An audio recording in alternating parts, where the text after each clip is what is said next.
Good Thursday morning, everybody. January 26, 2017. In what is a winter wonderland in the city of Fitchburg, USA.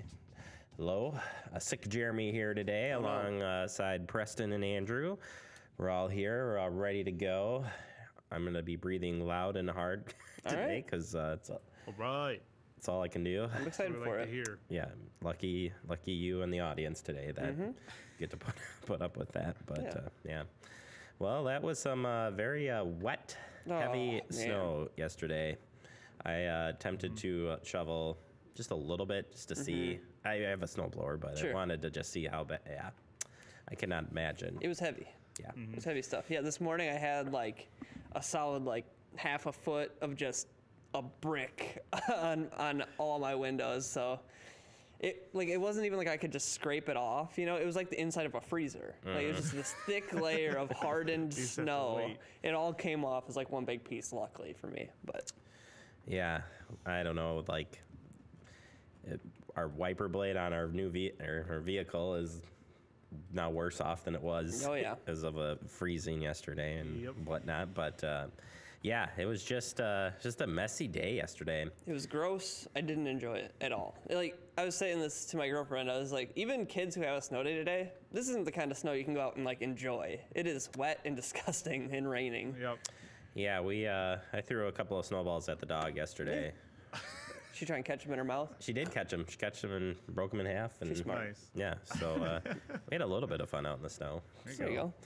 Yeah, still glad I had that snowball. Yeah. Packing snow. It was packing snow yesterday. Now it's probably frozen solid today. Yeah. So, but yeah. So if you made a snowman yesterday, now you have an iceman.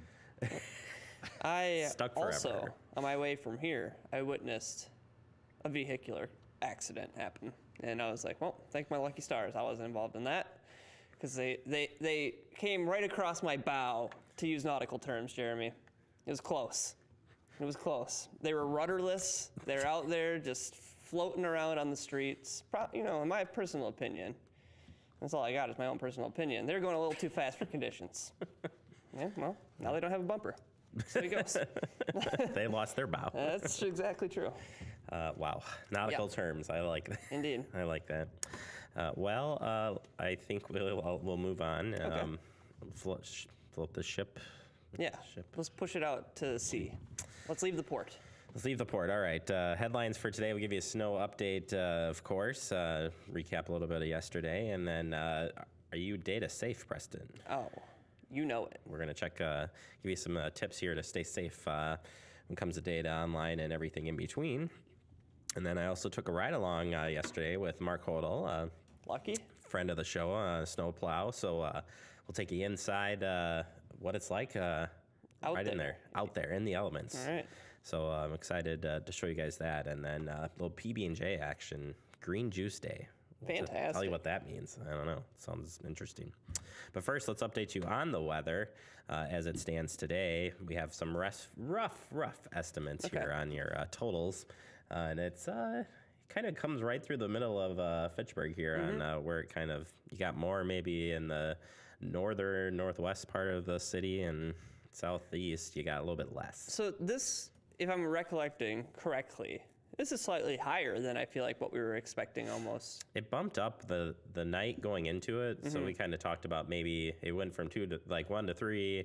And then we talked about it was up to 5, 2 to 5. Yeah. And then, came in about 6.5 there. So I think, it's one of those things where that cold line was, because when you go into Milwaukee area, you can see it's a lot less. But we reached about 6 inches here in the city of Fitchburg. So, and it was, like I said, very wet snow. And as you'll learn here in a little bit, the snow being heavy kind of poses a problem when it comes to plowing off things and whatnot. So taking a look here at the snow plowing and how it went, here's Mark Hodel with an update on that. Well, we started at about 4:30, plowing the main roads first and getting a little bit of salt down so that the snow that was coming wouldn't bond to the road. Then we moved to our secondary roads, through streets, cul-de-sacs. It actually the majority of the snow came after we had already started. So therefore we're rerunning some of the roads that we did first because they've got a lot of snow on them yet. There you have it. It being wet, they wanted to get it off the road as fast as they could, so this morning it wouldn't be frozen on there. I said in our guest segment, we'll join back up with Mark, and he'll tell you a little bit more about what it's like to be out there in the elements plowing, and that's pretty neat. Yeah, it is very neat. Appreciate the work that they do, because boy, we know we'd be lost without them. And I'll just say, I really got shook up in there. In the truck, like, it was a good ride. It was bumpy, a little bumpy. He's got an air ride seat. I'm sitting in a standard seat, bouncing all over the place, but it was a good time. So we'll get you updated, like I said, in the next 2 segments from now. Preston. Awesome. All right, and then we'll turn our attention to the Fitchburg Police Department. They are investigating a burglary. So here is the information. On January 25th, at approximately 1:42 a.m., officers from the Fitchburg Police Department were sent to a report of a burglary in progress at the Verizon Wireless store located at 6313 McKee Road. When officers arrived, they located a window that had been smashed in. Officers checked the building and noted no one was inside. A canine track was completed, and it was determined that the suspect slept in a vehicle. There appears to have been 2 suspects that entered the store and stole multiple electronic items. The suspects are described as a black male wearing an orange coat or sweatshirt with a hood and blue jeans, and a black male wearing a dark-colored vest over a gray sweatshirt and blue jeans. Both males appear to be of average height and weight and in their 20s. So, of course, as usual, if you have any information, contact the police department and let them know. Thank you very much. All right.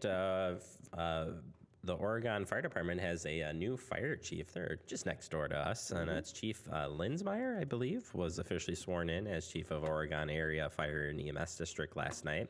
I like this. He was pinned, his granddaughter pinned the badge on him. Awesome. It's kind of a neat little story, so congratulations. I know our fire department and EMS service works closely with Oregon as well, so congratulations to Oregon, and look forward to working with the new chief here down the road. Yeah, congratulations. Okay, the Boys and Girls Club, Hearts for Helping. This is an elegant evening of food, fun, and inspiration.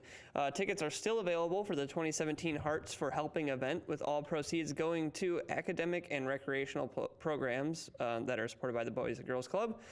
Dance the night away while making a difference in the lives of those who need it most. You should go to heartsforhelping.org and purchase your tickets now. Just help out the Boys and Girls Club. They're doing good stuff over there. It'll be a good event. All right, the Dane County Parks and the Wisconsin Department of Natural Resources are asking you, residents, they're going to be holding a public meeting forum about the 2017 gypsy moth suppression program in Dane County. This will be on February 6th. The meeting will be held at 6 o'clock p.m., And what is this? The Lyman Anderson Agricultural and Conservation Center. Say that all in one word. No kidding. 5201 Fen Oak Drive in Madison, Wisconsin. Representatives will provide information on biology and the life cycle of the gypsy moth and discuss gypsy moth management and control. Questions for the public will be welcome. More information, check out the website of the Dane County Parks or Wisconsin DNR. Awesome. Hey, speaking of the DNR, we spied something pretty neat on their Facebook page this morning. This is pretty cool. So a concerned individual called the DNR warden Tuesday afternoon and reported that a bald eagle had been hit by a vehicle near Watoma. Warden Mott responded and helped coordinate immediate care before transport. Of course, he's pictured here on the right. The injured eagle then was taken by volunteers Dave and Judy Marshall to the Raptor Education Group in Antigo, Wisconsin, which has a first-class raptor rehabilitation program. Director Marge Gibson said the eagle's prognosis is uncertain because of possible internal injuries, but its broken wing can heal, and rehabilitators are hopeful. So hopefully this eagle, which so cool looking when you get to see him up close like this, hopefully he'll make a full recovery. But yeah, pretty neat. Man. Yeah, they're amazing. It's an amazing bird, yeah, really is. That's probably one of my favorite parts about going up north, when we go fishing up north or something, just to watch the eagles. It's amazing. Yeah, and this raptor group actually does presentations here in Fitchburg every year for the annual Migratory Bird Day celebration. So if you want to hear more from them, check those out. We have them on FACTv. Awesome. There you go. That is your headlines this morning. I like ending on a positive note like that. It's really neat. Hopefully that the eagle will be okay. We're going to take a quick break. Coming up next, we're going to talk to you a little bit about some computer safety and internet safety right here on Talking Fitchburg. Stay tuned.